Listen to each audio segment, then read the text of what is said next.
Welcome to Ask Caleffi, the podcast that dives into real-life problems that plumbing and HVAC technicians face in the field. We're your hosts from the Caleffi Tech Support Team. I'm Greg Tubbs.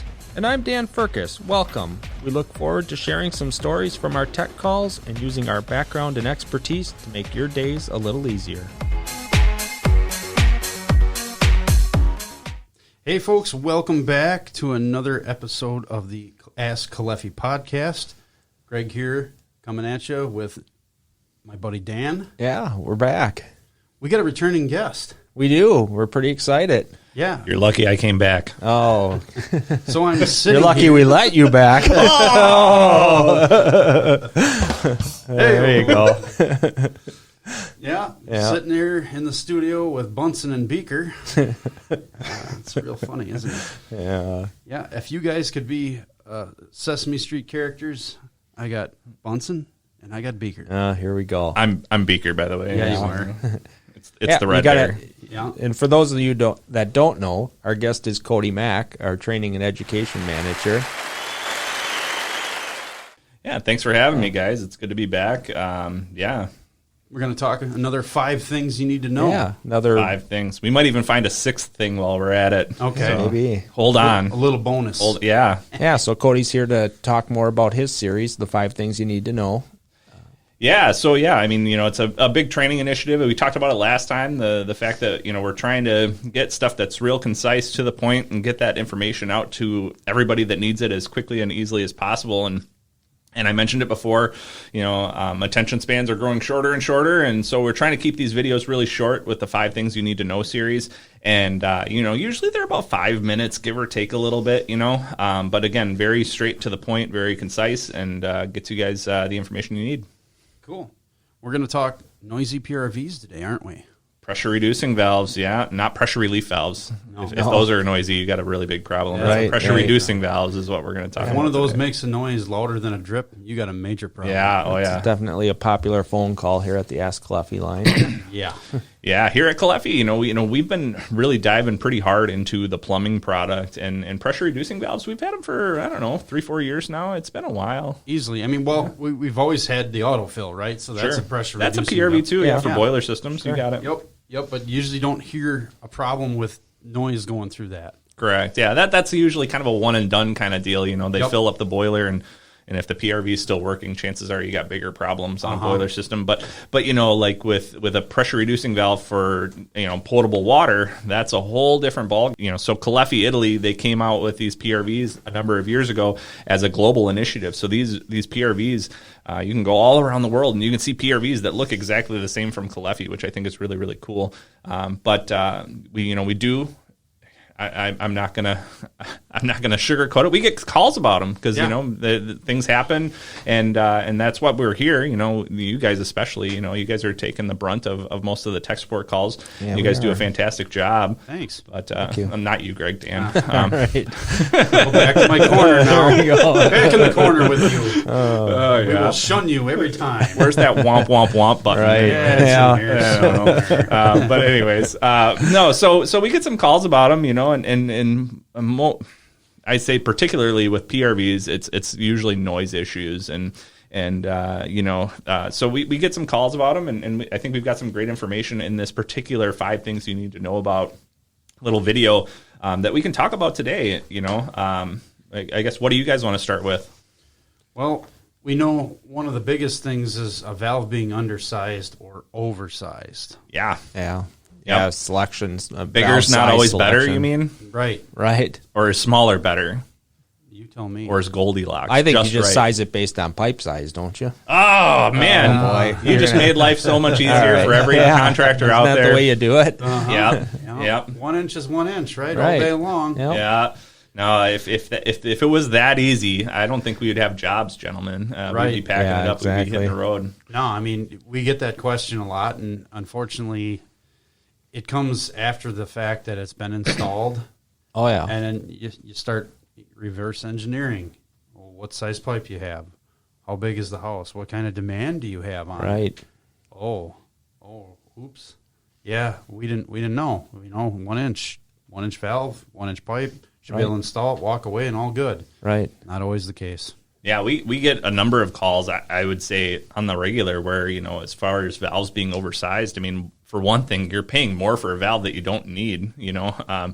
I mean, we get plenty of calls where they've got a 3/4 inch PRV and they could have used a 1/2 inch PRV and been just fine. You get a single family residential, you don't have any of the giant raining shower heads and all that other fun stuff, or the 6 gallon per flush toilets and irrigation systems. Yeah, or irrigation systems, exactly. whatever.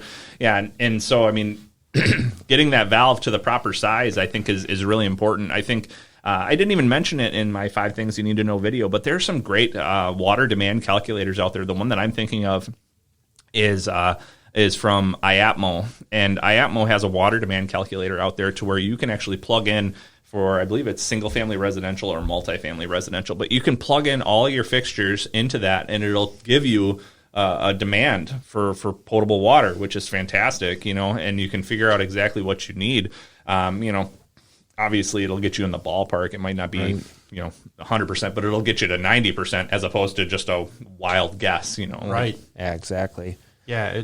Sometimes it's hard to get guys to wrap their mind around the fact that, it might be 3/4 inch coming into the home or 1 inch, but you're stepping down 1 or 2 sizes with your PRV. Yep. But again, sizing more based on the demand. Absolutely.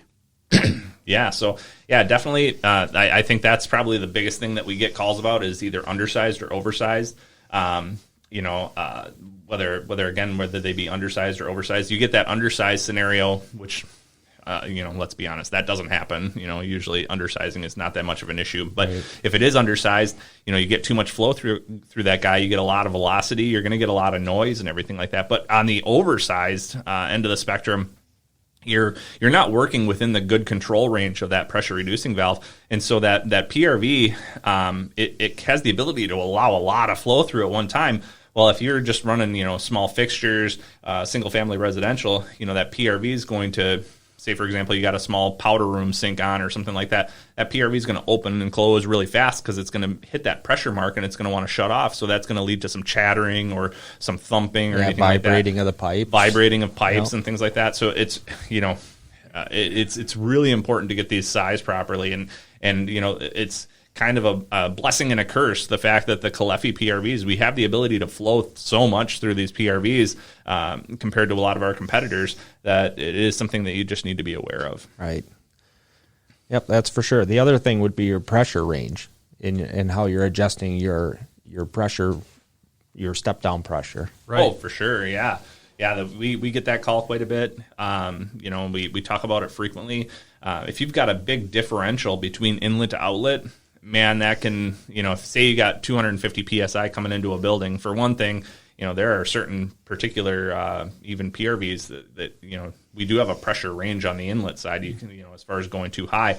But if you're trying to take it from 200 down to 50, you've got a ratio of 4-to-1 inlet to outlet. That is really high, and so it doesn't take a lot of flow going through that valve in order to bring that pressure back up. And so, usually we recommend 2-to-1. Sometimes you can get up to 3-to-1, give or take a little bit. But the closer you start getting to that 3-to-1 range, that's where you're going to start running into more noise issues for sure.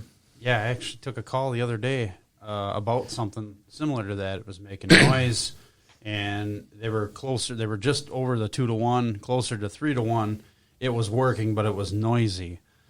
So they're like, well, you think it's a bad PRV? I'm like, you might be getting close to that threshold where, you're going to hear some noise. Now, here's a really fun fact. If you do have that huge drop in pressure, say you live in a mountainous area, you got a lot of elevation, things like that, and you need to bring it down from, 200 or more down to 50 or 60 or whatever, as contractors, this is your opportunity to not sell one PRV, but 2 PRVs. And 2. Funny thing you mentioned that, because I took a call about that last week. Yeah. And it was the same situation. A well in the mountain. It's coming down the mountains. Building pressure. Yeah, and they had single PRVs from a competitor I won't mention names of, and they were only lasting 3 months. Yep. And they were going out. Yeah, and so the idea with 2 PRVs, well, how on earth do you pipe up 2 PRVs to make this all happen? You actually just pipe them in series, literally one right after the other, and you create a staging type of scenario to where that first PRV, might take it from 200 down to 100 or 200 down to 120, and then the second one takes it from 120 to 60 or 70 or whatever the case may be. And now you've got this staging scenario to where it's not just one valve taking the brunt of the work. And again, this isn't a Caleffi issue. This is every PRV issue. Every pressure reducing valve that's out there is going to have these same kind of scenarios or potential rules. And so again, if you've got that opportunity, I mean, you're doing right by the customer. Sell them 2 PRVs. You can make a little bit more money. The customer is going to have a system that works really, really well, and everybody's going to be happy. Very cool. Yeah, exactly. Yeah. Now, I would say the other big one that we get a lot of calls about is dirty PRVs. Yeah. Dirty PRVs. Yeah. Now, despite, Greg, I know you do a lot of jobs here at Caleffi, but do you add dirt to the pressure reducing valves before we send them out? Or is that Dan's job? No, I think that's Dan's job. No? Okay, all right. Somebody must get paid because, it's one of those things where I've got this brand new PRV installed and everything like that. There's certain symptoms that come along with dirty PRVs. What do you guys run into? Yeah, so I can kind of say that all 3 of us here sitting at this table talking into these microphones have gotten packages back addressed to us saying PRVs broke. Are they care packages? Right. They're definitely not caring, are they? No, it's not. And we crack them open, and there's PRVs in there. And we don't even get the cartridge out of them, and there's debris falling out. Yeah. You can see chunks of solder in there. Chunks of solder, rust. pipe. Yeah, ferrous material. I mean, threaded tape. Yeah. There's a lot of different things, sand.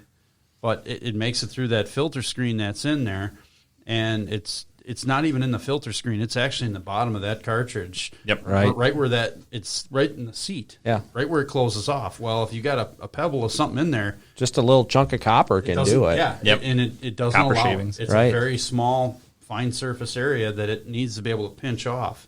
And if it can't, because of a little piece of copper, grits of sand, or whatever it is, it's going to allow that system pressure to creep up. Right.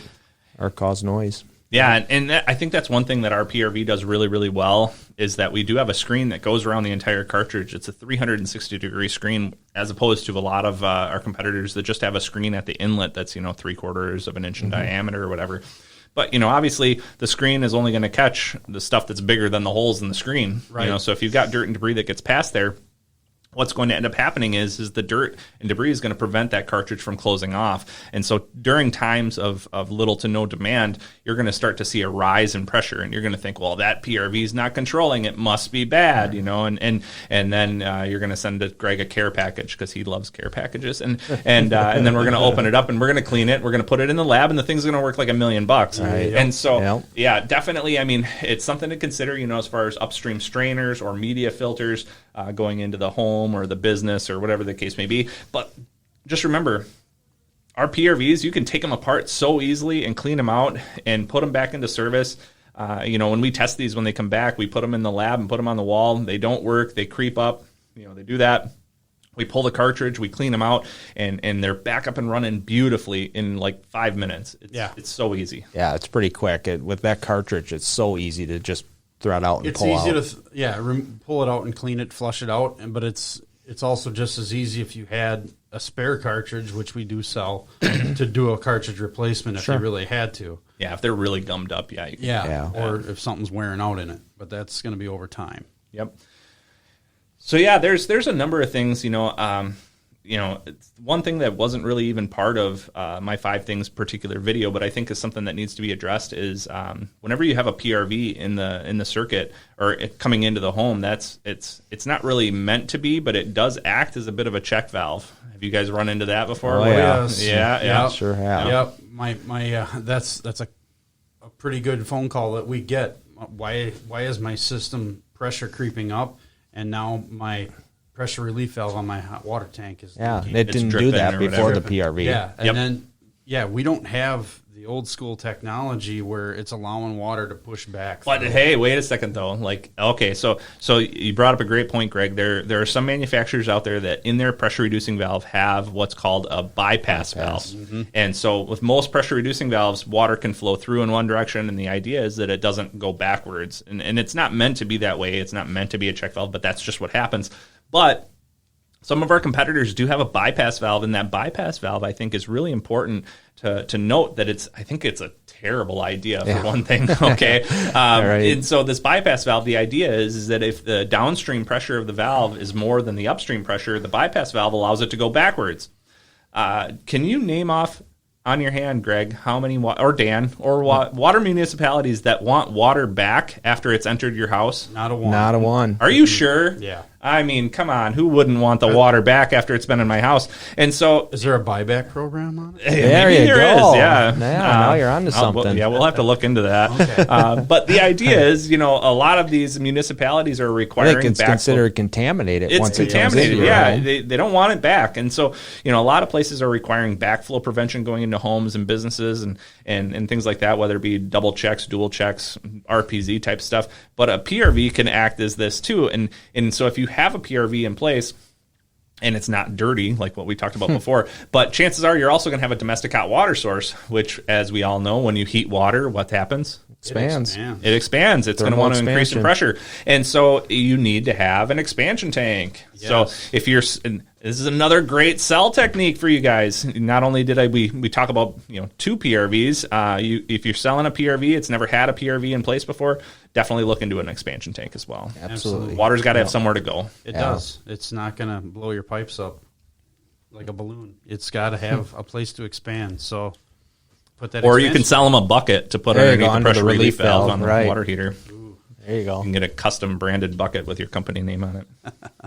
Yeah, we get a lot of interesting calls. Pressure reducing valves are an interesting one, and Greg, you talked about it before as far as undersizing and oversizing, and you always need to make sure the valve is sized to meet the maximum demand. Okay, but the other thing that you kind of run into is that if you size a PRV to meet the maximum demand, that PRV in particular might not be the best PRV to handle that little itty bitty load from a small bathroom sink, like a half a GPM or whatever. Right. And so it's something that you got to be aware of. The fact that a big PRV is great for that high capacity or that design day, if you might want to call it that. But for that guy that's just trying to wash his hands in the middle of the night, it might not be your best scenario.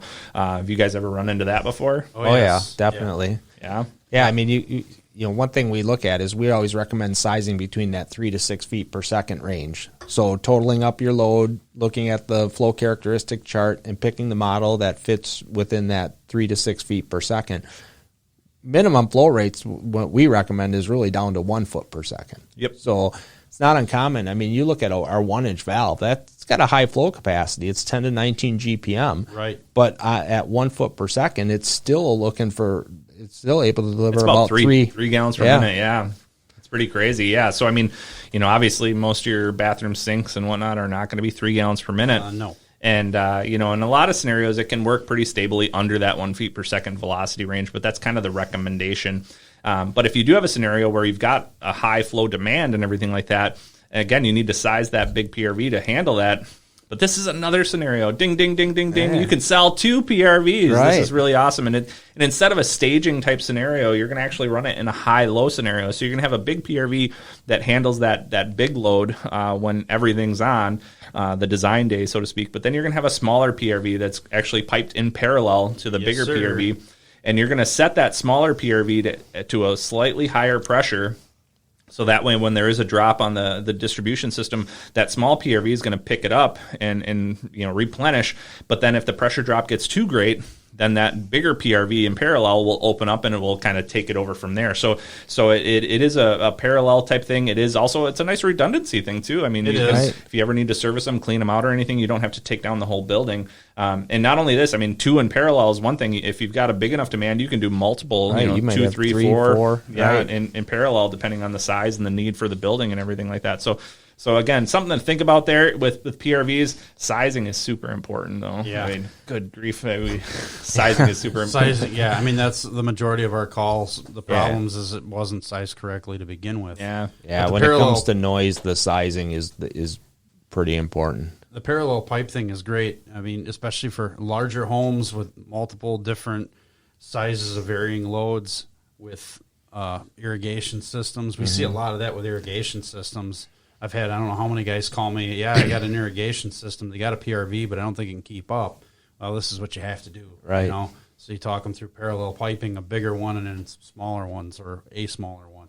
And it works out great for them. You never hear back from them. Right. For sure. Yeah, so, at Caleffi, like I said, we've had these PRVs for a few years. We've been doing fantastic with them.